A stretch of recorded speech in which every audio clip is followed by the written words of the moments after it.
Welcome back, everybody, to the Eyes on Leaves podcast. My name's Jacob. We're here with just me and Seb today. Mateo's having Yep. some very unfortunate Wi-Fi issues. You should ask him about it personally. Send him a message on Instagram, and I'm sure he'll be very happy to hear about it. He's pissed right now. Very upset. He's very upset because I think he had a lot to say about what we're going to talk about first. We might as well just jump right into it. Last night, Friday night, the Leafs lost 6-3 to the Vegas Golden Knights in Mitch Marner's return to Toronto. We both watched the game. Do you have any thoughts? You have like speed there for a second. Yep. No. Speed, Dude, I can't. Marner's kind of home. Dude, I said it in the game review yesterday, which is up on YouTube, on Instagram, on TikTok. Follow us there. We do. Yes, at Eyes on Leafs. We do game reviews for everything. I have been saying it for the past week in all the game reviews I did. Last night, was a must-win game. There's no other way around it. Not only the emotional side of it, which was also pissing me off because every single one of them were like, oh, this is just every other game for us, blah, blah, blah, blah, blah. And it's like, I understand, like, you have to keep a level head, I guess, going to every game, but at the same time, at least say, like, oh, we know they're going to come out hard tonight, whatever, so we have to try and match that, This game meant something to them. Obviously, it meant something to them, dude. Mateo, yeah, and Mateo said it in the video he did yesterday, too, about the Stolars. Yeah. The decision to start Stolars, which I'm sure we'll get to as well. That was puzzling, but... he also wrote a really good article on that for Editor in Leaf, which you guys should check out. It's definitely worth a read, especially now after the game, seeing how it played out. But he mentioned it too, where Vegas lost the night before against Boston, but they weren't going all out for that game. This was the game they were saving it for. This game obviously meant something to them, and it looked like it just meant nothing to the Leafs. And regardless of the fact that whatever, maybe you genuinely just don't care that it's against the Golden Knights, or you just don't care about it the same way the fans do, you should care about it for the fact that you need these 2 points, especially since Boston just got 2 points against Vegas the night before you. And now, again, highlighted it in the video, like, Florida has 49 games played at 55 points. Same thing with Philly. They're right there. And the Leafs were starting to kind of, with that stretch they had, that 8-0-2 stretch, they were starting to really not get separation, but they were starting to really push themselves as like the top contenders in the wild card race, and it's starting to fade again. And it's just like these on a 5-game homestead, you need to show up for these games, especially with the emotional, I guess, I don't know what the word I'm trying to use here is, but the emotional backdrop to this game, you needed to show up for that. Absolutely. I mean, yeah, especially you said how tight this wild card race is going to be, and Already is, yeah. We mentioned on our last show how they weren't quite on the 8-0-2 run yet, but they were on a pretty good run there for a bit, and we were saying like, oh, maybe this team's finally back, maybe they can finally make some damage, and I really started to believe in them. But since their last 6 game stretch where they are 1-3-2, I've really started to lose faith, and I hope these guys realize the stakes of the rest of the season now, because they are on track to miss the playoffs for the first time since they finished last, and they don't have a first-round pick unless they're finishing within the top 5 there. I was really hoping that Boston would end up getting Rasmus Anderson, because I do not want Boston picking. Yeah, maybe they pull a Utah and win the draft lottery and go up to like 4th. That'd be awesome. That would help. Dude, it's pretty brutal right now, and these have all been really important games. They haven't won a regulation game since the shutout against Vancouver. That was a while ago. Yeah, and like my biggest like I don't think there's an excuse. Like at the end of the day, you can say what you want about like the injuries that they've sustained and everything, and they have gotten screwed over in a lot of these games that they've lost, where they'll lose a guy in like the first period, like they'll in the game against Vegas they lose Nylander in the first period, and it's In like that's a Detroit, guy they that plays lose- 20. they Sorry, lose Ekman Larson played Yeah. minute and a half in that game. yeah, and then yeah, it was those have an effect on the game, especially when it's guys that like Nylander and Ekman Larson, they're playing a lot of minutes, and you lose them that early in a game.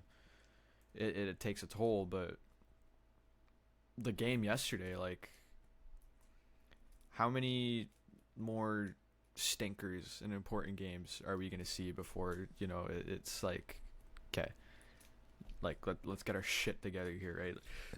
They're like, I think back to, I can't remember the exact day, but in December, the Joe Bowen appreciation game against Chicago, they played, as I coined it yesterday again with their game against Vegas, disgustingly terrible. Yeah.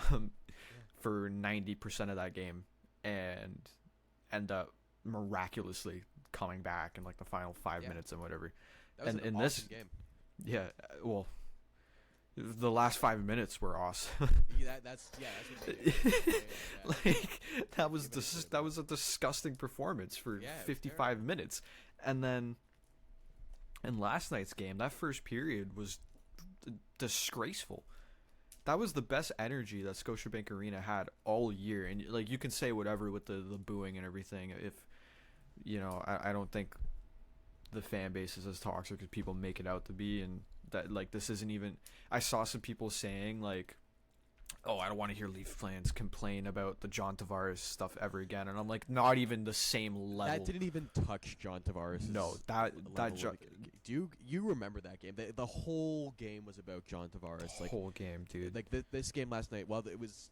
I will say the whole game was about Mitch Marner, but like there was not chance during the. It was national not anthems, that during the level, warm-ups. dude. It was really just the booing, and they cheered during his video tribute, which I thought was nice. I thought that was classy, and I thought that was the right thing to do. Yeah, I can't, man. It's like that first period was just so. It was a disgusting performance, and then the second period was, all things considered, really good. Like they dominated that second period the whole way through. They scored 3 goals, but at the end of the day, you put yourselves in a hole in that first period, going down 2-0 in the game that I mean, you you just pretty couldn't much- come back from. Like, You pretty much start the game down 2-0, and I think yeah, for how poorly the team played, you also cannot be putting Stolars in that position.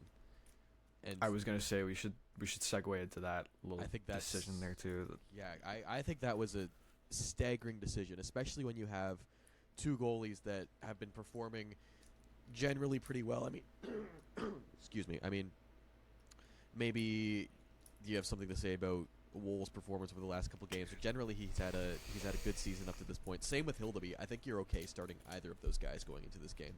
Stolar, For the sure. decision to start Stolars was shocking to me. I think you give Stolars a less meaningful game, and not to say that certain games Dude. aren't meaningful, but this one, you gotta address the fact that this is like, okay, the Leafs play the Sabres, the Kraken, and the Canucks next week. You can start Stolar And against- Colorado tomorrow. I'm leaving Colorado out of that conversation because you're not starting. Oh wait, Stolar I think against Colorado. Wool is. Yeah, sorry, Wool is starting tomorrow. No, I but- just mean like in theory, you don't. That's not a game you throw Stolars into. You throw Stolars against the Canucks. They're Yeah, 32nd against the in league. Canucks. They've won Like, one dude, game in I- 2026. That's how you play Stolars. It's right there. Dude, you could see it last night. He looked like he hadn't played hockey in years. I mean, it yeah, go lo- it- figure, like, 'cause he he looked- has not played since last year. He hasn't played since Remembrance Day. Yeah, it's what 4 months Like, ago. dude, 3 months he ago? I can't count. and I'm confident. I'm confident in Stolarz being a good goalie. I'm not trying to rag on the guy and say he sucks. They put him in a awful position. Yeah, man. This guy, like, there was no reason to do this. You remember when there was there wasn't something forcing them. There wasn't something forcing them, to send down Hildeby and activate Stolars. There was Craig nothing. Berube might tell you something, and his 50 stitches in his head might tell you something different. Why? Because Stolars beat the shit out of him at the gym, and now Oh. got a start. No, but you're right. It's the same concept with Andreas Janssen getting into Game 5 against Columbus after not playing for 6 months. Why? Like, why? Nick Robertson was actually he was one of the better players on the team in that series. I just there wasn't some rule that was forcing them to activate Stolars from injury. Nope. He was on a conditioning stint. He could have had a game or two with the Marlies at least before, making a meaningful NHL start in your most emotional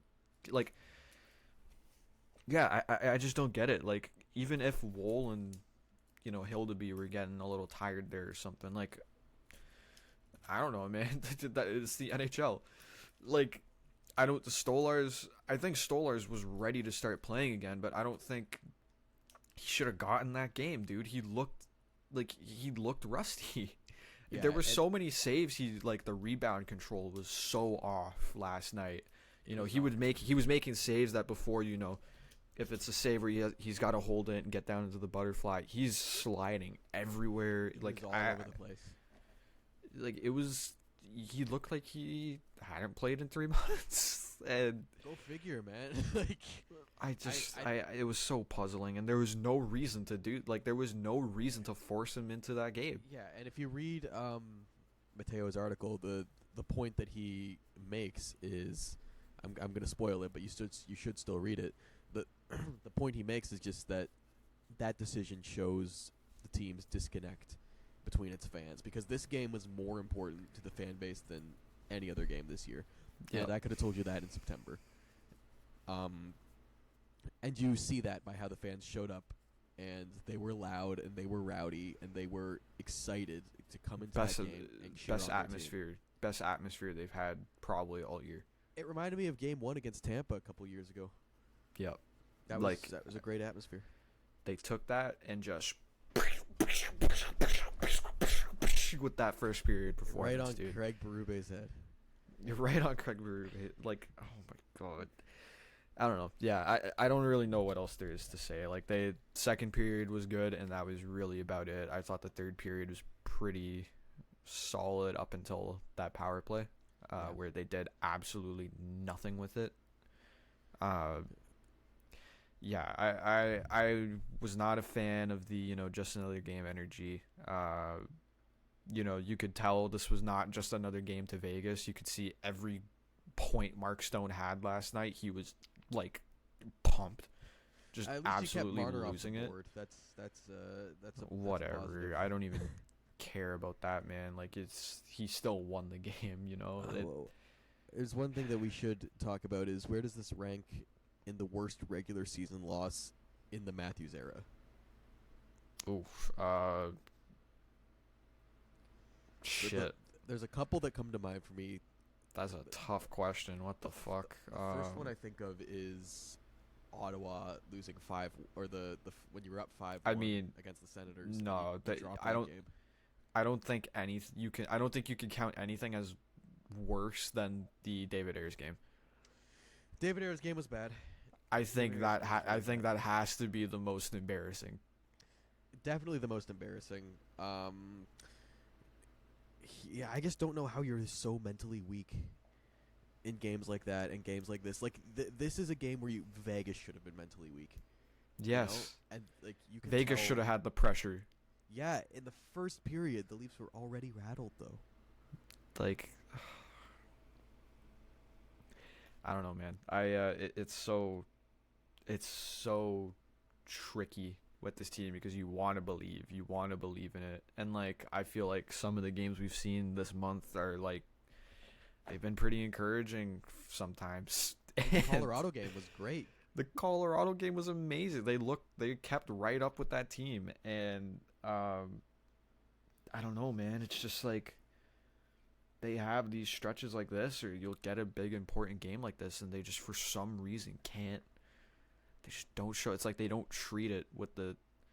It's instead. It's in an attempt to help with these issues of them not being able to show up in big games, they reduce the meaning of that game to try and make it, seem like, again, just another game. If we can win any other game, why not this one? And like, I could see how that works, but then they come out looking flat when the other team comes out, absolutely rolling. And it's like, maybe this isn't the right mentality to have when the game means more than, just the 2 points in the standings. This meant more than just the 2 points in the standings, which are still equally, I think, as important to this season. But it meant more than that, and the performance and the compete for that first period, which ultimately set the tone for the rest of the game, did not meet what the meaning should have required out of them. No, you're absolutely right. Yeah, this has been a really frustrating season. As a Leafs fan, I think I expected them to come out a little bit weaker, right from the start, which they definitely did. I just thought by now they would have figured it out, and it seems like they just can't. I mean, it's the same issues too. Like I think they're scoring just fine. I think they're generating chances just fine, but they cannot keep the puck out of their net. I mean, dude, they scored 3 goals. Yeah, they scored 3 goals. That's a solid. All things considered, normally that's a pretty solid night. If you can score 3-4 goals in a night, normally you should be winning. If you score, I remember a Sheldon Keefe quote from years ago, and it was like, if you give up 3 or 4 goals in a game, you shouldn't expect to win that game. And it's like, if you score 3 or 4 goals, you should probably expect to win that game. If you score 3 or 4 goals, you should probably win that game, right? Like, you have a pretty good shot of winning if you score 3-4 goals, And the thing with this team right now is that they're getting scoring from all 4 lines too. I mean, I think the second line could be doing a little bit better, but it's tough with William Nylander out. Dude, look at Scott Laughton last night. Scott Laughton, man. Yeah, Scott Laughton got a big goal to get them at least really back in the game. That was a great goal. Like, after that goal, which was disgusting. They were really back in it. That's when they really started to take the reins in that game, and at least in the second. Yeah, they're getting that kind of energy all out. I just don't know what you do. I mean, Chris Tanev is obviously a major loss, and you really can't gloss over that. But you can't have one player make or break your team. Dude. Yeah, I think Morgan Rielly has kind of picked up where he left off last year, and that's not in a good way. Yeah, I can't. I'm really like Jake McCabe, Troy Stecher, Oliver Ekman-Larsson. No issues. They've been great. Although Jake McCabe on that 5-3 goal, he's been playing. His play recently hasn't been that great, to be honest with you. Like, that play last night on the 5-3 goal where he just like takes it in and then just launches it across the ice straight onto Vegas stick. Like, you can't that killed them. That killed them. They were down 1 goal and that killed them. Yeah, that's a bad mistake. I don't see why Simone Benoit should be playing games for this team any longer when you have anyone else. Henry Thrun's there. Just give him a chance. I don't know. Yeah, I think I'm at a point now in this season where I really don't know what they should do come the trade deadline. I think go into the Olympic break, see where you're at after that, because then the trade deadline will kind of start coming shortly after that. You have 2 weeks where you're not playing games to really decide and look at the team's performance and be like, okay, how do we want to approach the rest of the season? Look at the wild card race. What are our chances? Like, I know Mateo and I had an argument about this on the last pod, but like, just seeing where they're at right now, I don't know if it's the smart decision to spend more assets on a team that might not even make it. Like, I think for the long-term success of this team, this deadline is going to be so important in figuring out what they want to do. Are you going to trade a guy like, I don't really want them to, but like, are you going to trade a guy like Bobby McMahon? Are you going to trade a guy like Benoit? Do you want to maybe look at a Dougie Hamilton, move a little deeper and see? Because I don't think if you're making that Dougie Hamilton move, Morgan Rielly and Dougie Hamilton can't be on the same team. But I don't know if they can move Morgan Riley this deadline. I don't think that's possible. Here's how I feel about this deadline. I think if there's a taker for Morgan Riley, I think you try to make it happen. I doubt that happens.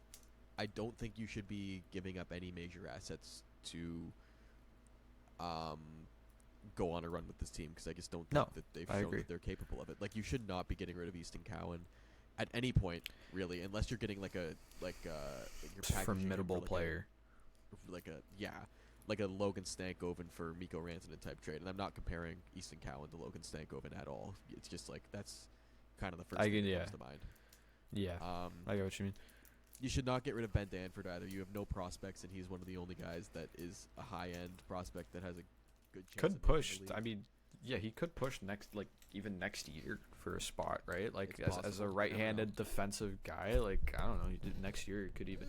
I don't imagine he will, but it's possible. Yeah, I don't want to trade Bobby McMahon. That's a high-quality player that is a good fit for this team. You should hold on to Bobby McMahon as long as you can. It's just, what if the package you can get for a guy like Bobby McMahon outweighs what Bobby McMahon like if you can get like a first round pick, and like if Scott Laughton got a first round pick and Nikita Gorbankin next year or last year, and we enter another kind of seller's market, what could Bobby McMahon get? I'm not saying Bobby McMahon is going to get 2 first round picks or something like that, but he could get a solid kind of Scott Laughton-esque package if they're able to find themselves in a seller's market again this year. I think it just depends what you want to do, because I don't like. What do you think is more valuable for the Leafs? Is it having Bobby McMahon next season and trying to be good next year, or trading Bobby McMahon for a pick and a prospect that's going to get you somewhere 3 years down the line? Well, my thing is you don't necessarily have to see it through with that pick or with those prospects. Those are trade chips. With a team that doesn't have any trade, that's what I'm trying to say, is like, this is a team that doesn't have trade assets right now. If you can repurpose a guy like Bobby McMahon into a first round pick, into a prospect or something, or do something like that, and even that, having more young talent is never a bad thing. Look at the Capitals now. They were able to repurpose that rebuild, or they were able to retool on the fly in a year or two, and now they're getting this crop of like extremely good young talent coming up. They made a really good trade with Sandin, and now he's like a top 4 staple for them.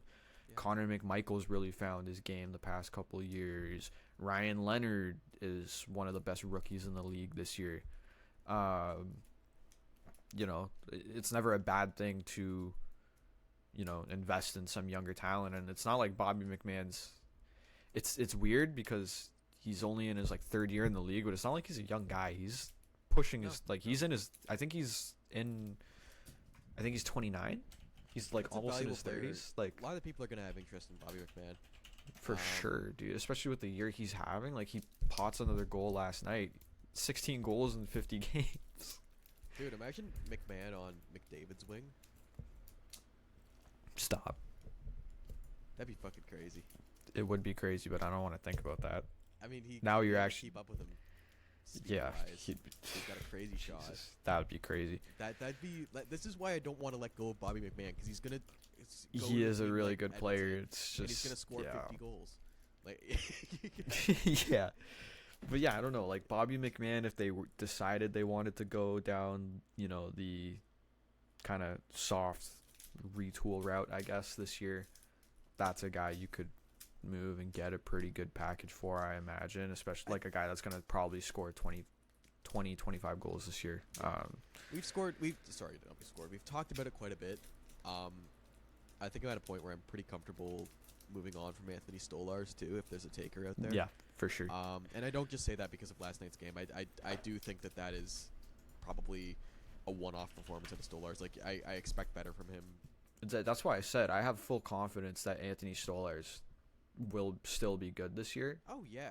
I think it's just the main issue is the fact that wasn't the game to bring him back, and like he hasn't played in 3 months, But he's on a He has a contract extension that has not yet kicked in, so I think that's kind of going to be a factor for trade value. But given the goalie market, I'm sure there's going to be a team that's interested in him out there. If you can get value for him, you have Woll, you have Hildeby, who I imagine are only going to get better. Maybe Woll's at his peak, but Hildeby, I think, has a lot more in him. Yeah, I mean, he's put together a extremely good rookie year, I think. Like, he, according to Money Puck, he's 14th in the league in goals saved above expected. Like, in goals saved above expected, he's a top 15 goalie in the NHL. Like, that's, for a rookie, that's amazing. Like, granted, he's played a lot less games than a lot of the other guys. Like, some of these guys are around, like, that 30-game mark. But, I mean, he has 19. Guys like, dude, David Riddick is 11th. Oh, God. But regardless, he's up there in the league in terms of what he's done in the 19 games. They got a guy in Hildeby. Like, I'm more than comfortable with him. I felt more than comfortable with him playing NHL games. I do think Anthony Stolarz is a guy that they probably should look at moving now. Another guy I'm interested in, unless you had any more thoughts on that. Sorry, I kind of cut you off there. No, but Stolarz, I imagine, could go. Would be a nice little fit in New Jersey. Yeah, I could see that. I don't know if they'll want to invest in another long-term contract unless they're getting Markstrom or Allen out the door. Pretty cheap, to be fair. Yeah, but they already have Markstrom and Allen locked up for quite a few I think more years. Markstrom's only. I thought Markstrom was only on like a 2-year I'm pretty sure he just signed an extension. Yeah, but I think it's only 2 years. Yeah, I guess, but I don't think you're. Yeah, he's in the last year of the original Calgary extension, and then he's on another 2 years next season. I see. So I don't think you're taking in Stolarz unless Markstrom is leaving, and I don't think they're too keen on getting rid of Jake Allen, who's making 1.8 for the next several seasons. Something like that. Yeah, he signed a weird ass deal. It's long. It was a really weird contract, but yeah. I don't know, man. That also requires New Jersey making a decision on anything, which they. How does Tom Fitzgerald have a job, dude? I don't think he will for much longer, but we've already gone in depth on that. So. Yeah, I mean, speaking on New Jersey, like, I know Mateo doesn't. I don't think Mateo really wants him. I don't want to speak for Mateo right now, but I feel like I remember him saying he doesn't really want him. But I mentioned it earlier. The more I think about it, the more I think getting a guy like Dougie Hamilton would be a pretty solid fit for this team at the moment. I could see it. They don't have defensemen who move the puck particularly well or drive the play. Like Morgan Riley, exactly. Like, attempts to drive the play, and I just don't think he just can't do it. At it. And I know Hamilton has had a very bad year offensively, just looking at the stats and everything. But I think people are mistaking that for, just him being washed. I mean, he's 32. Yeah. He's had injury troubles, but at the same time, this is a New Jersey team that is trying to move off of him and is, I think, really trying to make the situation uncomfortable for him, to allow him, or not allow him, but to try and, almost goad him into, waiving that no trade clause, because they have guys like Luke Hughes, they have guys like Simon Nemec, they have guys like Shamus Casey coming up who they want to give those minutes to, those, especially guys like Luke Hughes now who are making $9 million. They want the younger guy to have that opportunity instead of the older guy in Dougie Hamilton now. And they want to move off that contract. So he's not getting the offensive opportunities he had before. That's why his stats are showing up really bad. And the advanced metrics actually favor him really well defensively. He's played against some really tough competition this year and has actually done pretty well. He's not the most physical guy. He's one of those like big for nothing players. But this is a guy that I think, offensively, the Leafs could really use, especially from the back end and like on the power play.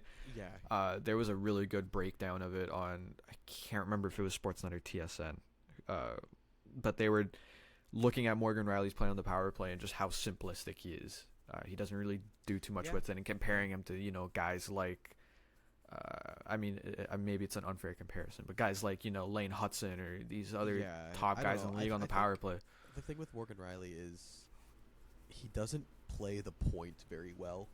I think, like, this is a Don Cherry-ass take, but I think he might be better as a forward. Like, his skill set is... That ass, yeah. His skill set is that of a forward's. Like, he's... It's kind of crazy. He, I don't know, like, he has a great shot from the hash marks. His shot is atrocious from the point because he is allergic to shooting it hard and low and getting a rebound and just getting the puck towards the net or getting a deflection. It's just not something that he's good at. And Jake McCabe's better at that. Yep. I would rather Jake McCabe at the point on the power play. OEL. OEL, yeah. I think OEL should be the top guy on that power play. It's just, yeah, I think with Mo, like, I hate this conversation because, dude, like, I hate this conversation because, or not that I hate it, it's just, it feels like just a broken record, and like we're trying to make it work with this guy because he's been in the league forever, and I don't think it works anymore. How I feel about Morgan Riley, I love Morgan Riley. As long as I've been watching hockey, Morgan Riley has been on the Maple Leafs, and I grew up playing defense. I have admired Morgan Riley for a long time, but I think it's at a point where you just gotta move on. That's what I'm saying. Like, I think this is done in 10 years, 15 years, 50 years now, and I just don't know. They've been trying to force Morgan Riley to be a number one defenseman for so long, since Matthews has joined this team, and I think it's more than evident, and it has been for a long time. He's just not that guy, and that's okay. No. That's fine. You just got to stop treating him like he is, because who's the Leafs' number one defenseman right now? It's probably Oliver Ekman-Larsson, which is another issue. That is an itself. issue. Like, there's nothing wrong with Ekman-Larsson. This is. If you could say Ekman-Larsson is your second best defenseman in 2026, I think that's okay. He cannot. It's a little more acceptable. Like, the Leafs have an interesting defense core in the sense that I think it's you just kind of have a bunch of guys there. They just work as a committee. They're all pretty good. Yeah. But no one really stands out as that guy. And if you want to win a Stanley Cup, if you want to make the playoffs, you're going to need that guy. And Morgan Riley is not that guy. And not anymore, at least. I feel similarly when we were talking about Mitch Marner last offseason. It's just time. It's just time to move on. It's not going to work out anymore. And I think if the Leafs are able to trade Morgan Riley, there should be no animosity between the fans and him. Like, it's just he gave his best in this team for years. Exactly. I will never complain, about the off ice or like if Morgan Riley didn't try. I think the issues have just been. I don't think if the Berube direction is the direction they want to go down. I just don't think this is a guy that fits anymore. Like the way this team plays in the offensive zone now, it's like you don't really get to see him do what he did best a few years ago. And I think injuries the past couple of years have taken an effect on how he plays the game. He used to be a lot quicker, used to be, a little more mobile. And yeah, I think like you said, it might just be time to move on. And I know they had this discussion last season. I think they were ready to move on from him. And I think he tried to get one last shot to prove himself, and I don't know if it's working. The main reason I bring up a guy like a Dougie Hamilton is because I think although he might not be a number one quality anymore, but I think he fills a need better than what Morgan Riley can do right now. I think you're absolutely right about that. For Obviously what reportedly could be a low acquisition cost if New Jersey doesn't retain anything. the 9 million is pretty unattractive. Um, I don't know if New Jersey is willing to take Morgan Riley back the other way. I doubt it because they probably want to shed that 9 million clear. Yeah, I don't think it Um, makes sense for them to take back Morgan Riley. That's the biggest no. issue. And the Leafs just can't afford that if they're not getting rid of Morgan Riley's salary. Yeah. Um, I don't know. It's tough. I don't mind Dougie Hamilton. I think it fulfills a need for the Leafs. I was going to suggest. I wonder what Brandon Carlo's trade value out there is. I like Brandon Carlo. I think he's mean, got good potential as a defenseman for this team, but also I think he's the kind of guy that if this is not going to work out this season, try to see what you can get for him. I guess at that point, if you're trading like Brendan Carlo, you're committing to the right side being dog shit for next year as well. Because I don't think like this is where they have to be really careful, I think, because that's why I said take the next 2 weeks and really decide what you're going to do. Like take this the Olympic break and really decide what you're going to be for the rest of the season and what you want to do for the future, because yeah, you could trade a guy like Brendan Carlo if you decide you want to sell. But we don't really know what's going on with Chris Tanev. I mean, he's going to get surgery, I'm assuming. We still don't really know. He hasn't decided yet, apparently, what he wants to do.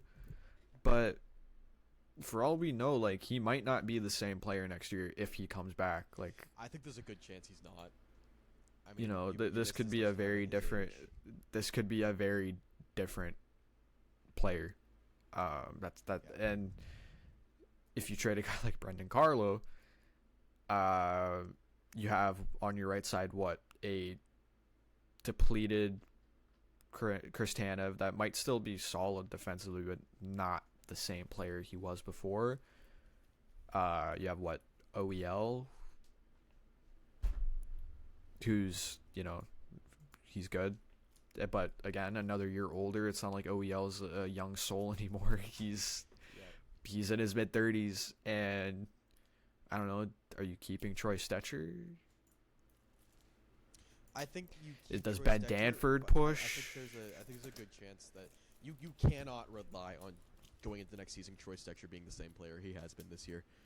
Exactly. That's what I'm like. I don't think you can rely on that.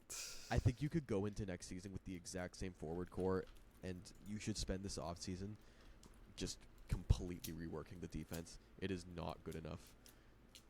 Yeah, like that is the one glaring hole with this team. Like generally, team defense, I don't think it's great either. I think if you're going to make an improvement at forward, you're going to need a centerman. Unfortunately, better than John Tavares at 2C. Yeah. I wanted to touch. He's looked. I mean, I actually feel like the past couple of games he's been one of the better players. I feel like he's kind of found his game again. But there was a stretch there where he looked really out of place. Yeah, I think not having Nylander is kind of hurting. Absolutely. That. I think at $4 million he is doing his job. I think at 2C, I don't know. He just needs someone better. I'm not averse to John Tavares on the wing, which was talked about many years ago. Yeah. It never really happened. Are we getting Nick Schmaltz or what? I'm really into Nick Schmaltz, man. Are we getting Nick Schmaltz? Player. That would be great. That's the kind of player the Leafs have been missing. Like imagine a center depth of Matthews, Schmaltz, Waugh, Lawton. Like that's ideal to me. Not bad. Pretty sure Schmaltz has been like really good defensively this year too. That could be like a proper shutdown kind of guy. I don't really see him leaving Utah, but I mean he's probably going to get a major payday if he hits free agency. Yeah. A centerman like that is rare. I can't remember because I know Utah isn't a. No, I mean, they're honestly not not bad. I mean, they got Logan Cooley's contract kicking in, I believe, I see. which I know is It's what, $9 million he's making. Something like that. Where's Logan Cooley? Holy shit, $10 million actually. 7 years, 8 years. Until 2034, however long that is, but 8 years. 8 I guess years, 7 yeah. years. Oh, it might have been 7. I can't remember now if they signed him before 6? the contract limit change, but I don't think the limit is yeah, kicked in yet.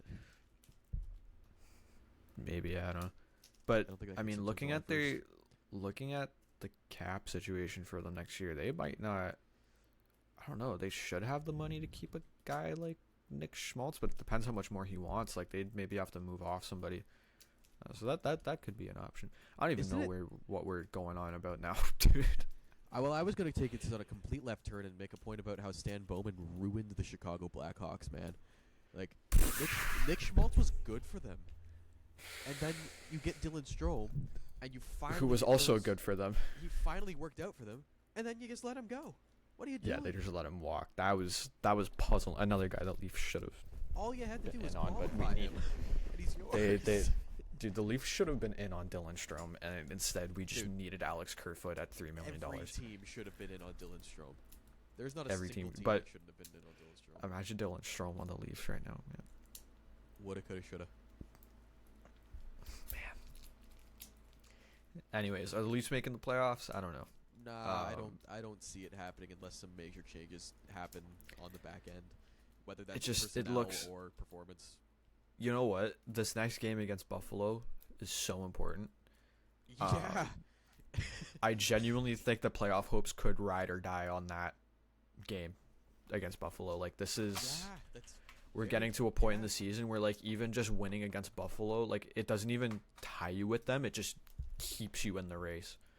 Dude, Buffalo is 4 points ahead of them with a game in hand. Like we are getting to a point where this is like make or break, right? gets Especially to in a point. against these other teams in the wild card race. Like they need these wins. I mean, everyone's in Um, it still. Florida, Washington, New Jersey. Say what you everybody's want about in them. this, Philly, they're still in it. This Buffalo game is standings wise might be the most important game of the year just to keep them alive. It doesn't even Yeah. tie them with Buffalo at all. Like they just stay alive. And there's still a game against Colorado, but I don't think you can bank getting another win against Colorado, especially on a matinee game where like your routine might be thrown off. Yeah, I don't know. It's been a tough year. It's hard to see them getting better. Do you want to move on to some league talk? Sure. Yeah. We can start off with some Olympic talk, actually.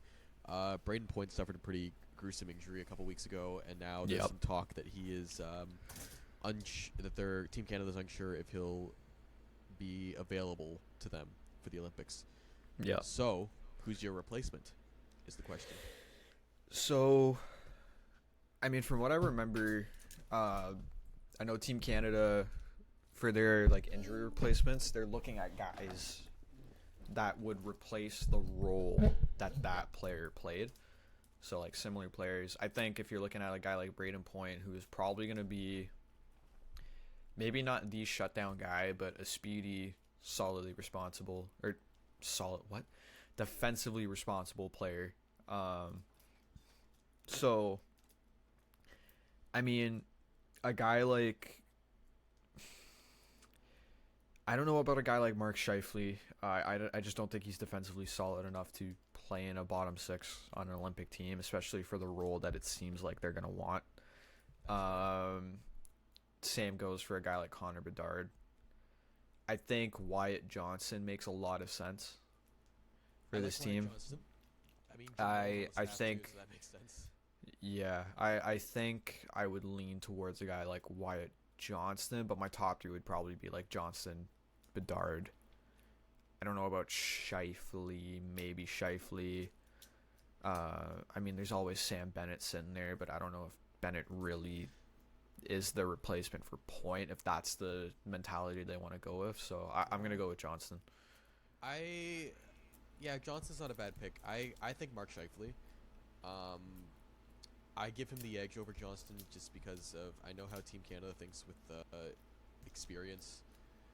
Um, I don't know. Frankly, I don't know too much about Scheifele's defensive game. It's pretty putrid. Is it really? He's like awful. Oh wow. Yeah, this has been like, this has been a thing for years with how he is defensively. Like he is not good. I think Connor Bedard should be there. I just don't think if you're replacing Braden Point. I mean, you also have Anthony there's like Cirelli on the team. I don't know why Anthony Cirelli's on the team. I think that's odd. Yeah, I mean, I don't know. I'm trying to think. Like, there's some guys on this that were on the Four Nations team. Like, there's guys like Jarvis, Konechny, but they're not centers most of the time. Like Jarvis is. For you.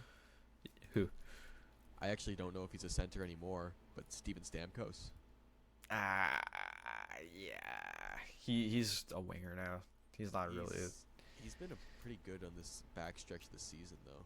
Yeah, he's been playing really solid. I don't know if it's enough though to get him on really the like Olympic radar or not. Yeah, but he has been really solid on the back half of the year. John to really Tavares figure it out. Also a name worth throwing out there. I don't want him to go to the Olympics, to be honest with you. I don't want him to go to the Olympics either. I don't really want him there. I'm like scared about like Willie and OEL going. Like, you know, it's tough. Yeah, I don't know. Yeah. I think Wayne Johnson. I think we've thrown out all the names worth mentioning there. Braden Point's a big loss for them. I really wish Anthony Cirelli wasn't on the team, but maybe he'll prove me wrong. Yeah, when he starts clamping down, Matthews, you'll love him. You know who I really wish wasn't on the team is Colton Parayko. I don't even think that's like a top. I don't even think that's like a top 3 or top 5 thing to be mad at about the Team Canada selection. I got issues with their defense core, man. I don't think anyone on the defense. Why is Drew Doughty there? I just think there were better choices. Why is Travis Sanheim there? 100% better choices, dude. Travis Sanheim is probably the biggest one that is just like, what the hell? I mean, what happened to Mackenzie Weegar? He's a good player. Yeah, I know he's had a rough year, but like, plays for Calgary, man. Calgary sucks. He's generally better than I think Travis Sanheim. I don't know. There's a lot of like Jacob Chychrun has been fantastic. That's shocking. Yeah, I don't know. Maybe because I know I think there's something weird with him where like he's a dual citizen, like American and Canadian. Maybe. Yeah, I hope he wasn't playing for Canada. I don't know. I think if he's able to represent both and both teams are holding it against him, I'm just kind of saying shit now. I don't really know what I'm talking about, so we're gonna move on. Another Olympic topic. What is bro yapping about? Seth Jones. Yeah, sorry. Sorry. Jacob Chychrun was born in Florida, but I guess also is Canadian. Maybe, or wait, his dad was in the NHL. Maybe really? That's I'm pretty. I think his dad's Jeff Chychrun. If I'm remembering his name correctly, all the Gen X hockey fans are gonna hate me. But I'm pretty sure. Yes, Jeff Chychrun. I think his father might be Canadian.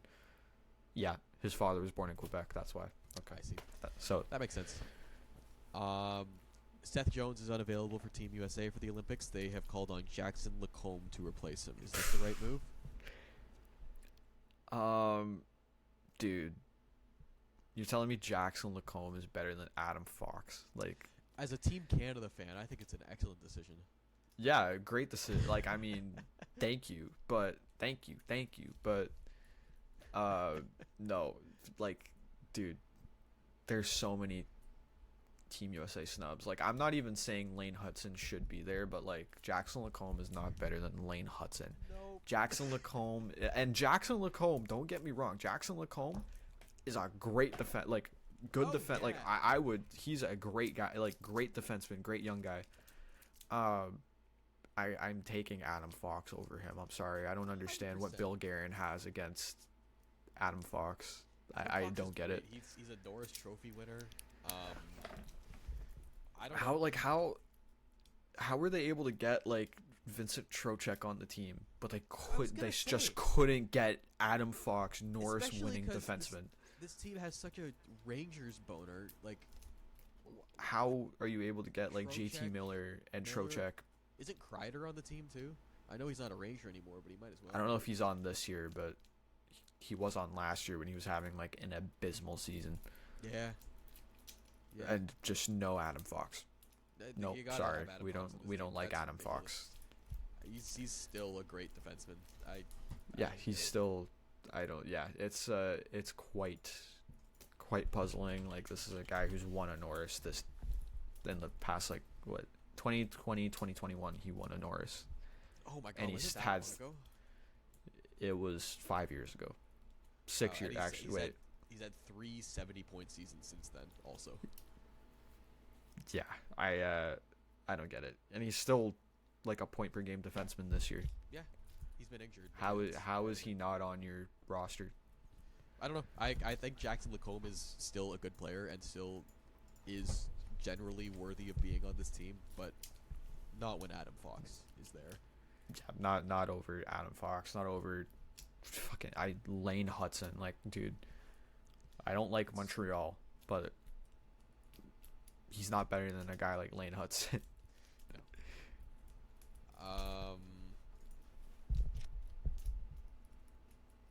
Leo Carlson and Jonas Brodin are both going to miss the Olympics for Team Sweden. That's tough. That is It's tough. Brodin's a big loss. Brodin, yeah, Brodin's very strong defensively. That is pretty tough for them. On top of, aren't they missing somebody else too? Or they might be missing OEL too, depending. I mean, I don't know. I think he'll be going. Seems healthy enough, but Yeah. On defense, you mean they're Um, missing someone else? yeah, I thought they were missing. I think I was thinking of OEL though. I don't think they're missing Okay. anybody else. I could see maybe like an Ekholm replacing him. That would make a lot of sense, I think. And I Victor mean- Hedman's probably not going to play for them. I don't know if he's back yet. Yeah, no, there's no way he plays. I don't. He's had such a weird. His injury is really odd. I don't know what's going on He's there. not playing right now, is he? No, he hasn't played since like November, I think. Yeah.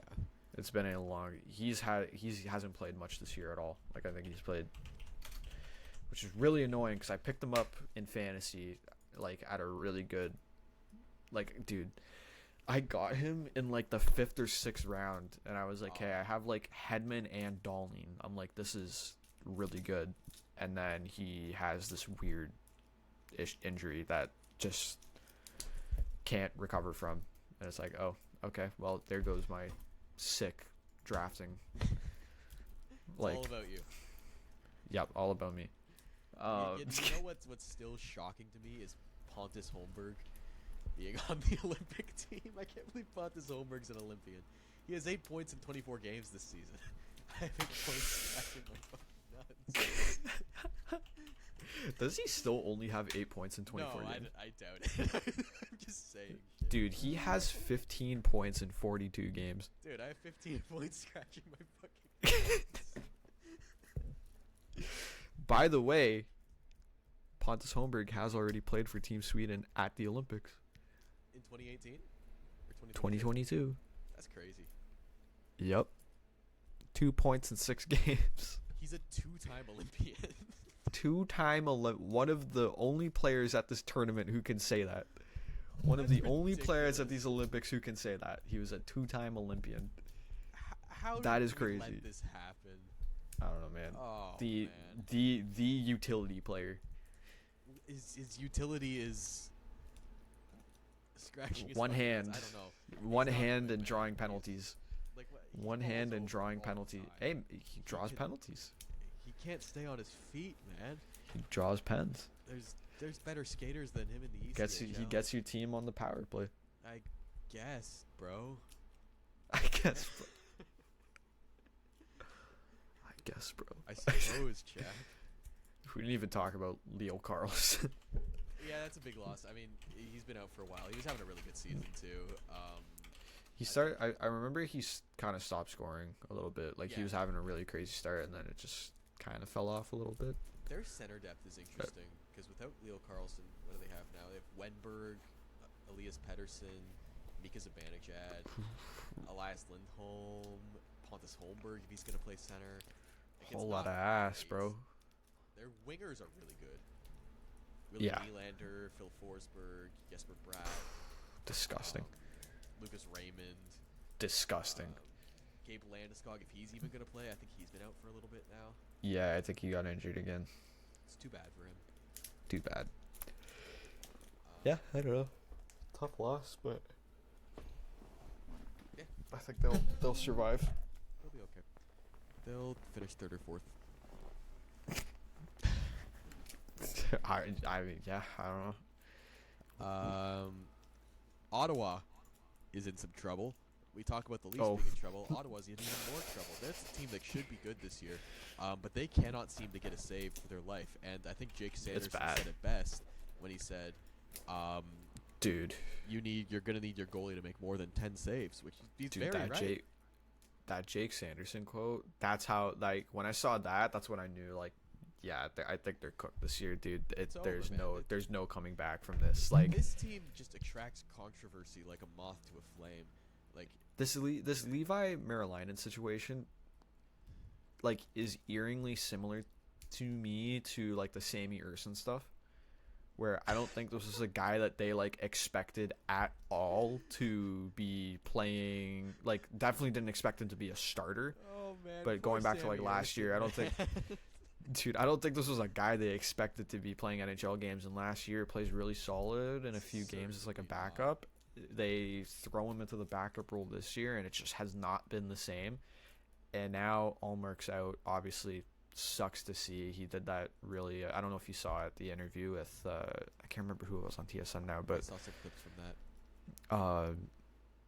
obviously it sucks to have him out. But now you have, Marilainen here, who this isn't the role he was meant to play, and then you get a No. guy like Jake Sanderson sitting there going, "Yeah, it's not good enough." Like, dude, Yeah. I we all know you're right. You're right. You You're can't say you're that, 100% man. right. You can't. can't Yeah, say you can't that. say it as a leader in the locker room. You can't say that about this goalie who's can't just bury your thrown to the teammates like wolves that. mid-season. Yeah. Like, I mean, you're not even, helping anything by saying that. No, you're not. Even John Tortorella was pretty soft on Sammy Urson. He was just like, Dude, he was like, he's just like, man, I he's doing feel his best out there. like, dude, because he knew like this wasn't the role he was meant to play. And it's the same thing with Marilainen. Like, he's not a starter caliber goalie. That's just not who he is, and it's fine.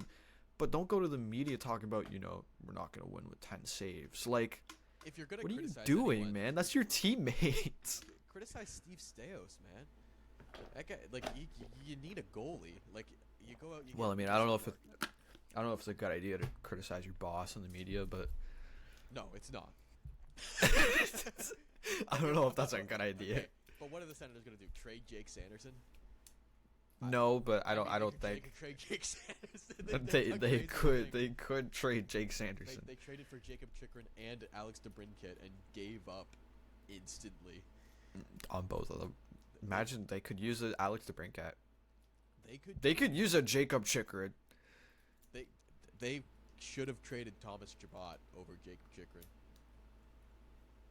That's, yeah. You know who does nothing? Nick Jensen. Dude, we had Sens fans telling the whole league last year that no, he's amazing, he's great. This trade was worth it. No. Dude, you got a Certainly not. second round pick and I'm Nick sorry, fucking man. Jensen for Jacob Chikrin. You I'm lost sorry. that trade. You You are lost not- that trade.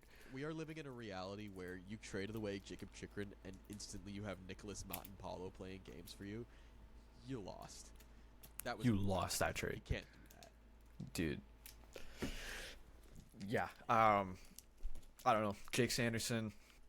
Don't know why he said that to the media. Nope. Their goaltending sucks. We all know that. But you saying that you're not helping anybody in your locker room by saying that. You're only tanking his confidence even more. And this is a team that should. What be a good. dick! Like What a dick! Yeah. Just I'm joking. I'm joking. I'm joking. I'm joking. I'm not. All right. At least we got James Reimer back in the league. I guess, bro. I, I guess, bro. Didn't he have some like highlight reel he did. save? I wonder how he's doing actually. He has in 3 games this year. 890. I was just about to say that. All right. Yeah, man. All right. Yeah, you know what? That is the best save percentage on the Senators this year. That's sad. They could put Mads Sjogard back in, who has a Oh my God. 17.22 goals against average. Holy shit. That's not a lie, by the way. 17.22. I'm sure he played like 1 period. Yeah, he has 17 minutes. He probably just let in like. Dude, if they weren't in 17 minutes of if they weren't in the Atlantic, I would genuinely be like, "Yo, do you want Stolars?" Like, Yo, I feel holy bad. Just take shit. him. just have him. Oh my Honestly, God. Stolars for Jordan Spence. Who says no? Probably the Leafs. Jordan Spence. I don't think and- Jordan Spence is that guy. No. Tyler Artem Klein. Zub. I don't think they move on from Zub. Yeah, bring him. You don't think? No, he's Probably he's not. an important piece. Tyler Clevin, I feel like that's just Benoit regen. That's kind of true. Yeah, that's kind of true. You know who has 46 games and 43 AHL games this year is Arthur Kaliev. Remember him? Feel old yet? Dude, I unironically said at the start of last season, like, what about a Kaliev for Robertson trade? Thank fucking God. Jesus. Dude, he's Robertson's like, been so good.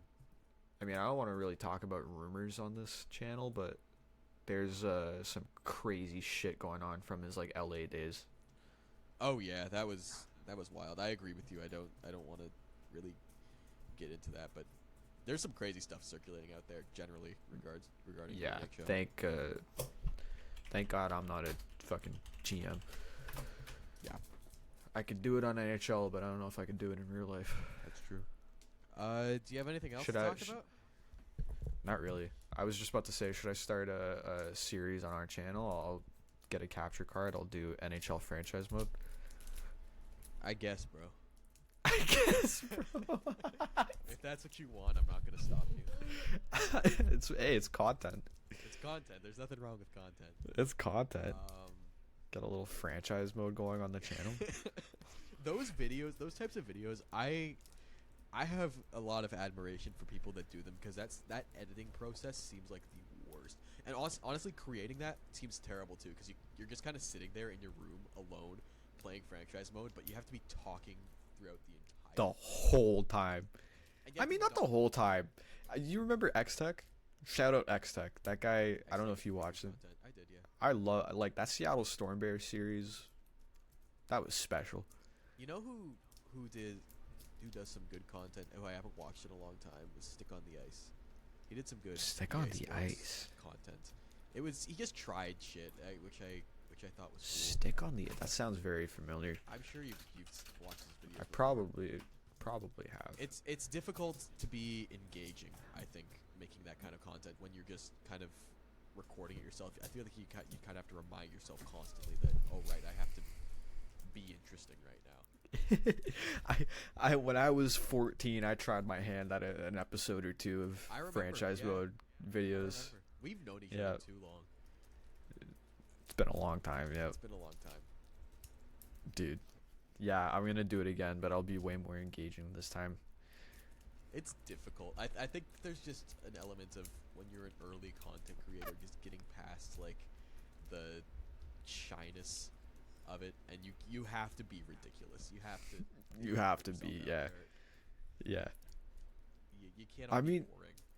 Honestly, on this channel, I was looking back the other day. I was looking at like our old podcasts, and I was like, we didn't really have that, because I think we were all friends. So we were just treating it like we're whatever talking, and it's just slowly evolved more into like an actual show. Even now, this isn't hockey related at all. We're just talking about ourselves that's now. okay. Like I don't really I don't feel like I'm recording a show right now. We're just kind of hanging out. we're just talking. That's the funny thing though, because we don't really see each other outside of this show. Like we don't live in the same place. Well, you and Mateo see each other me and more, Mateo do, but you and I think you and Mateo probably see each other too, but the three of us don't really Yeah. hang out. We yeah, we don't hang out much. We just text at this, like, we I mean, text all the time. We're all adults with busy lives too, so it's tough. Yeah, this is our hangout. pretty much. This is our hangout.